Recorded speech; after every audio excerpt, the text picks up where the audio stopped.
Hi, today in this particular lecture, we're going to talk about buckling. Buckling is a very important design concept in engineering.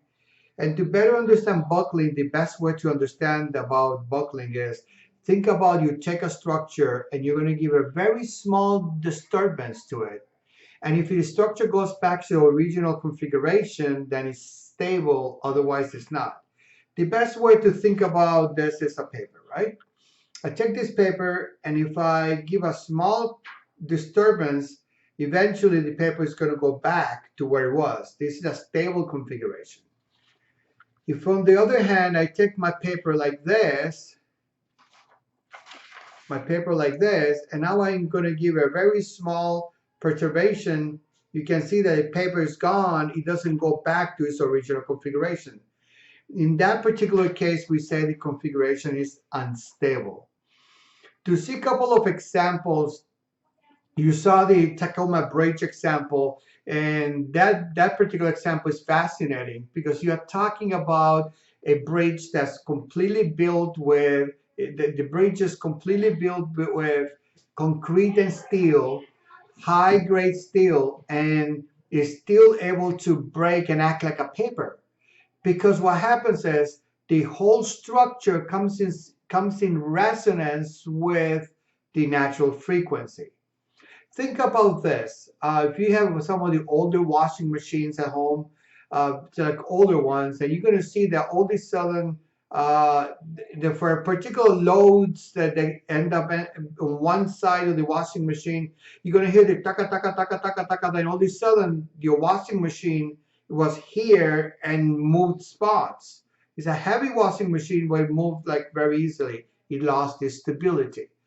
Think about an older car. An older car, when you're driving it, sometimes when you reach at 55 miles per hour or 50, 60 miles per hour within that range, the wheels start shaking. And all you have to do is speed it up a little bit, go to 65, or go lower speed and stop shaking. That's called stability.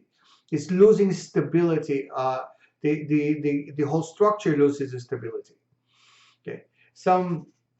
What's important to mention when we talk about this type of structures is that the buckling is not a failure event. So when we talk about failure, think about failure like this particular case.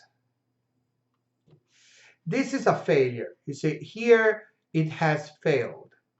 Why? It's two parts. Now the column has become two separate parts, so my structure definitely failed. Here, this is in compression. It might yield, and yielding is not good. However, my structure is still together. In this particular case, it's buckling.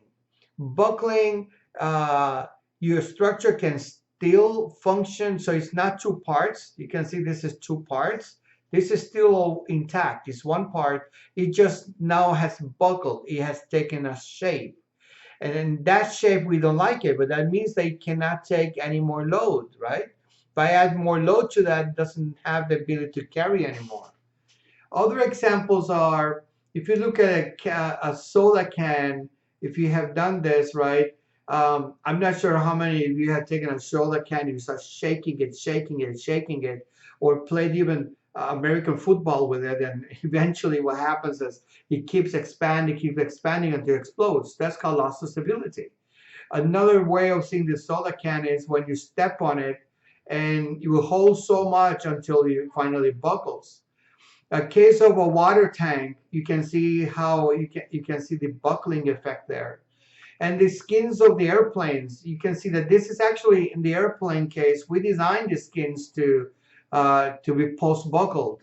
So buckling is something a phenomena that's not all that bad, but we don't like it if we cannot design for it. Let's consider then understand. Let's understand what's really going on in our structure. We have three configurations, and I want you to think about what happens if I have a very small configuration there, a small ball there, a small ball. So just imagine it's identical balls, and the configurations are as identical as they can possibly make. So this is completely, it's rigid.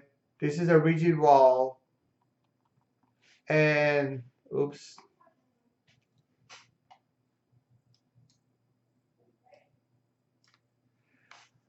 This is completely rigid. So what do you think will happen if I take this and I give a small perturbance to this? If you will agree with me, this is probably going to go up, it's going to go this way, eventually it's going to end up in the same spot. That means this configuration is stable. That's what we call a stable configuration. This configuration, however, if I add a tap to it, you are not sure if it's going to keep on going, it's going to stay there, or it's going to go and come back. So this is called a critical configuration. On this particular case, you can see a configuration in which if I give a small tap, this ball is going to keep on going and it's never going to return to its original configuration. This is called unstable. Okay? So this is an unstable configuration. And then you can think about like the case of the pendulum, inverted pendulum, right? It's the same thing. If I add a small tap to that, this is going to go back and forth until it reaches back to the original configuration. This is a stable configuration. And then here, if I give a very small tap, you can see that this is going to keep on going. It's never going to come back. So this is what we call an unstable configuration. There are many other examples. As for an example, I'm not sure if you've seen the light bulb, the light poles. The light poles are, in the old days, they used to make them straight. Nowadays, they don't make them straight. So this is how they used to be the old days. They used to try to make it as straight as possible, but then they realized they start buckling. Okay, so what they did is, the trick they did was, okay, if this is the buckling shape, right? This was the buckling shape. I'm going to counteract the buckling shape by making it fatter at the bottom. So now your new configuration looks something like this, and it counteracts the buckling shape, so it's not like that likely to buckle. Okay, this is designed for that. So with this said, we could define buckling in the following manner. Buckling, we can see buckling as the loss of stability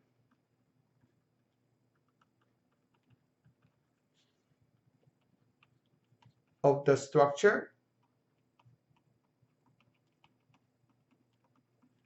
or we can see this also as the loss of structural stiffness.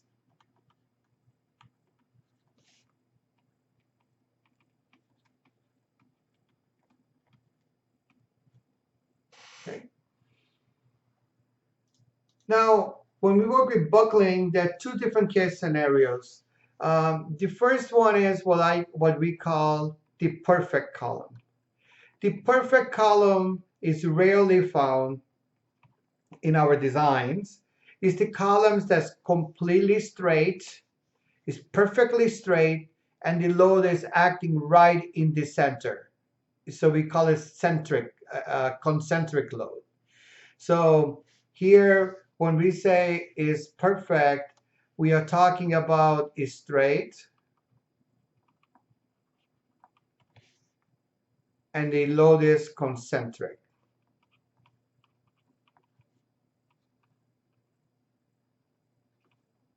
Okay, the load is concentric. Now, in this other case, what happens is this is the imperfect column.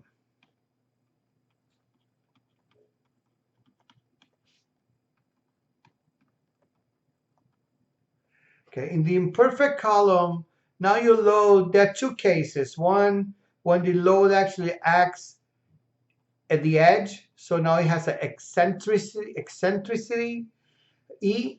And the other case is what happens when your column actually has a small prescribed displacement. Has a small displacement. So it actually is kind of like a curved panel, a curved column. And your load is still eccentric, but it's curved panel. Here you will be able to see that your load path is completely. If I was going to draw the load paths for this, so on this side, what you can see is you can go all the way up. You can load your structure. It comes to a point where now it has a problem. Do I go this side? You go this side. And because it doesn't determine that, it basically becomes unstable. And this is the critical buckling load for which we design and we want to avoid. However, in this particular case, what really happens is if you think about the same P critical that's for this perfect structure, it looks something like this. Now, in this case, if I was to design the structure, my load path looks like this. So my load path really is never unstable. It's always a stable structure. So this is the small imperfections in the columns actually can work in our favor. Okay. Now, your book talks about 4 different cases for central loading. Uh, P is talking about the location when it reaches the critical load, and when it reaches the critical load, it will become unstable. Now, think about this. This configuration in your book, this is figure 418. This is a pin configuration. This configuration is known as fixed or clamped, fixed or clamped. This is also fixed or clamped. This right here is another way of modeling pin. Okay, so this is pin, this is also pin. This configuration will be fixed configuration. You can see that the slope is still 0 here, and this is a free, this configuration is free. So what you want to do from these tables is the following. You see this number is called the end condition constant, okay? And you use this end condition constant C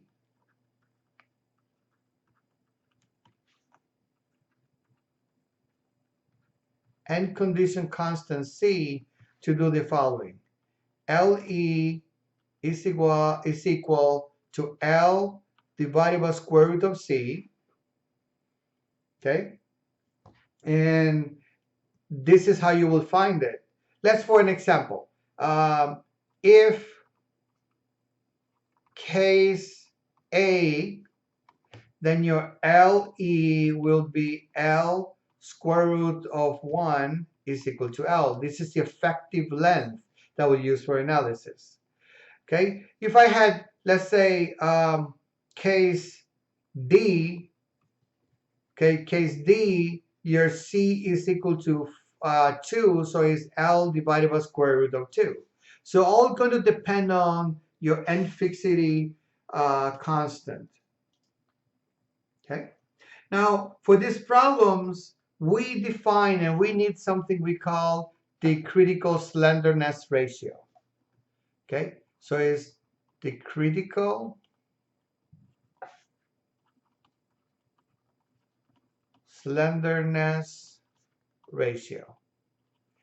And this critical slenderness ratio, your book calls it L over K1. I call this slenderness ratio RC, is the same quantity, okay? And this is equal to square root of 2e pi squared over sy. Your book has a mistake. Your book has a c there. That c is not supposed to be there, okay? That's a mistake. So this, just to put in perspective, this is the critical slenderness ratio, and you can see that this is only a function of Young's modulus, right? E is the Young's modulus. Young's modulus. Sy is the material yield strength. Material yield strength. So this is actually a characteristic of the material itself. Okay, so if I was going to plot this, okay, and your book has a nice figure, but I would like to plot this as a first cut. So what happens is you have something here. This is called the Euler equation. Okay, this is the elastic equation. Elastic is evaluating the elastic region, and is not, and the equation that we use is called Euler. Okay. And then what we do is you have a point here somewhere. That location is LK1, and that point corresponds to the point of sigma yield divided by 2. Okay, so we are saying basically anything on this side, assume that it's elastic, and it's elastic. Anything on this side, we call it inelastic.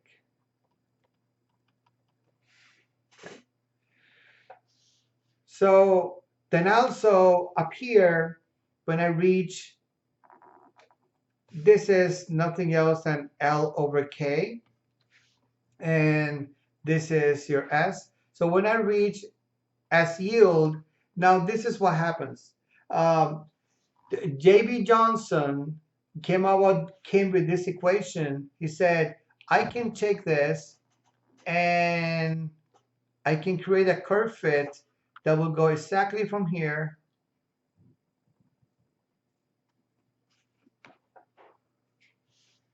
if I can get it right.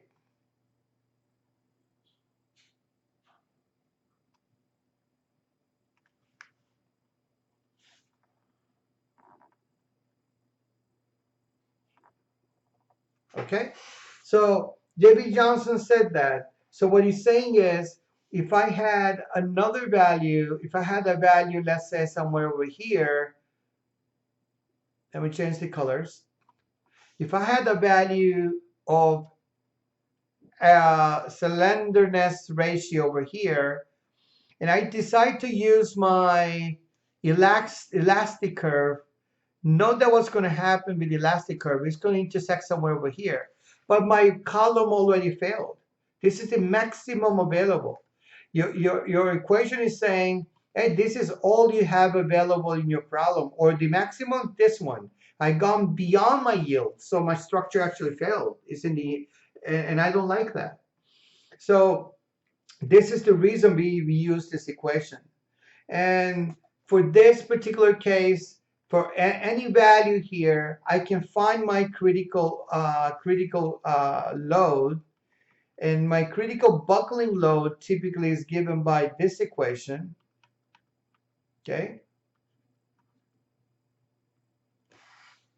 I can also write my critical buckling load with a little bit of algebra as E pi RA squared.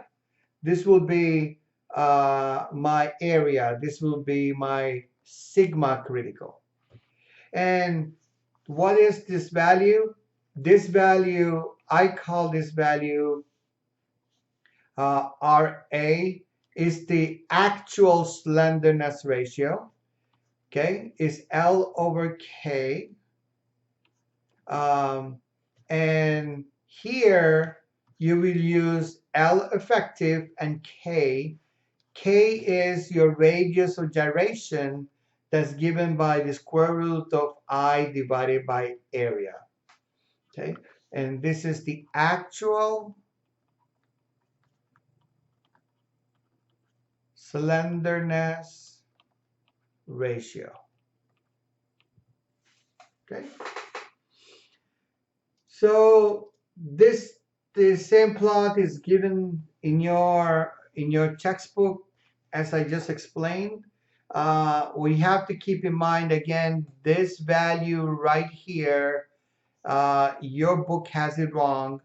So the right value will be the square root of 2 times e pi squared divided by sigma yield.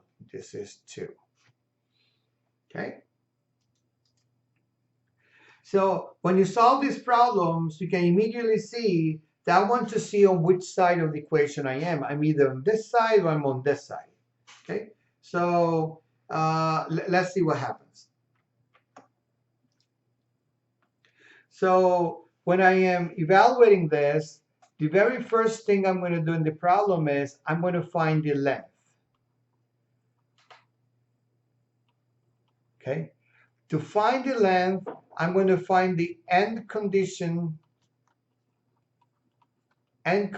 constant, and that is given that CL and comes from the boundary conditions. Okay, BCS in boundary conditions, and that comes from figure 418 of your textbook. Once you have that, then you can calculate your effective length.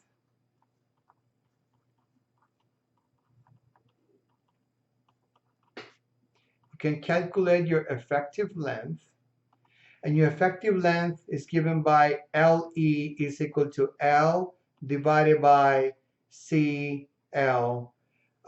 This is the actual column length.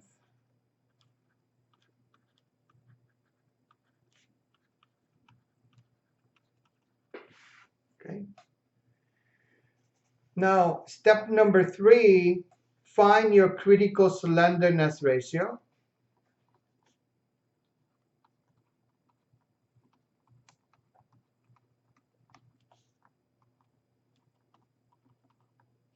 The critical slenderness ratio is given by RC, square root of 2e pi squared divided by sigma yield. And you can get from tables, you can find the value of Young's model and yield strength. Okay. Then step number 4, you're going to find the actual slenderness ratio.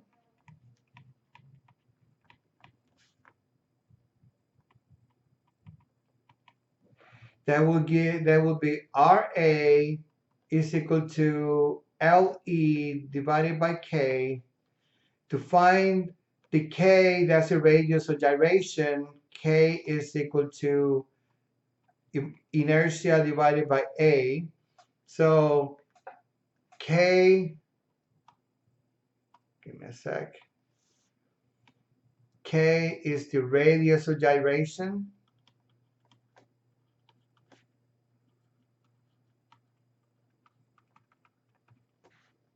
Your I is moment of inertia.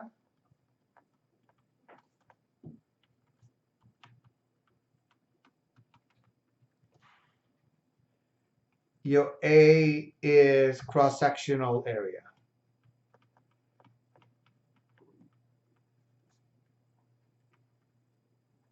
Okay, these are from the geometry of your problem. Now, let's consider the 3 cases that we have to consider. Okay, so then you have to choose. You choose which of these cases. Case A, you want to consider a case when RA is bigger or equal than RC, and this will be true for very, very long columns. Okay, or we call this a column. Sometimes we call it slender because they are very long. And then in this case, we can use the Euler equation.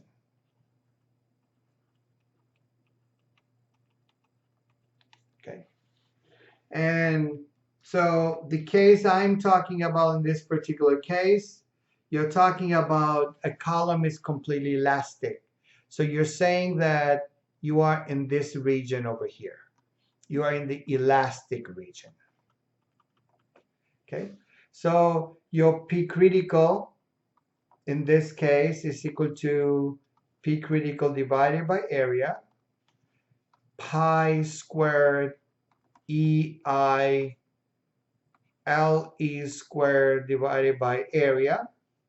So you can rewrite this as follows: pi squared E LE squared.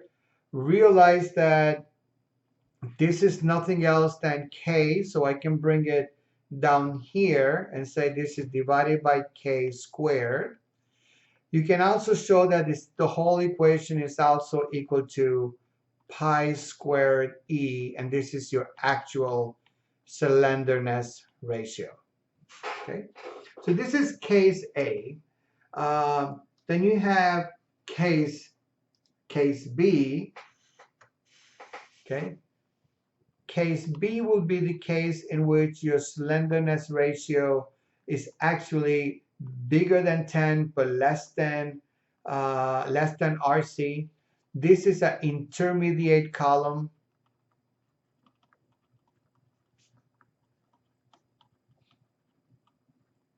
Now your column is inelastic,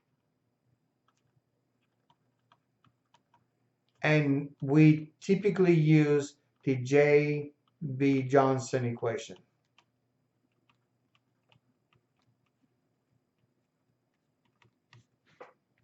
Okay, for this particular case, your equations are more involved. So sigma critical will be sigma yield minus sigma yield squared divided by 4 pi squared E, and you can show LE, radius of gyration squared. I can do a little bit of math and show that this whole equation actually can be written in a very nice sleek form as follows. This is the actual slenderness ratio divided by 2 times pi squared. Remember, if you want to have your buckling load, then buckling load is nothing else than area multiplied by sigma critical. Okay, and in this particular case, what we are talking about and where the location we are saying is we are somewhere here, that this is 10, and we want to stay from here to here, and this is your J.B. Johnson's. It's inelastic, and we use J.B. Johnson equation. Okay? So now you have the 1/3 last case. In this particular case, it's very, very short columns. Typically, when you're working with this case, crippling is a lot more important, less than 10. This will be a short column.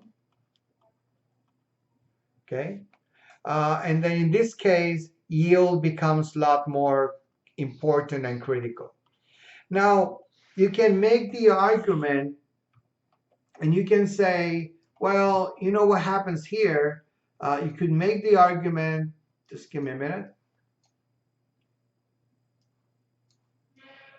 You could make the argument and say, this is quite not sigma yield, and actually I want to be exact. Well, sometimes in the example we will show this, it's not worth the effort when you are very close to each other.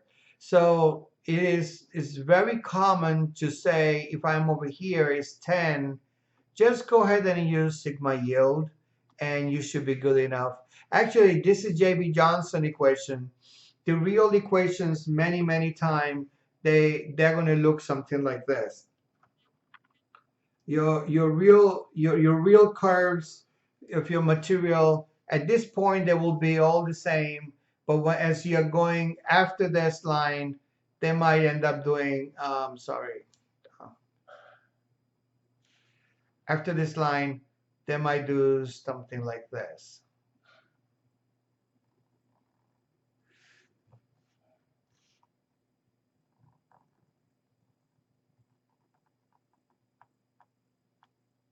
Okay, I think it's a smooth curve. They might do something like that. So sigma yield actually will be your cutoff point. Okay, so this concludes your topic on buckling.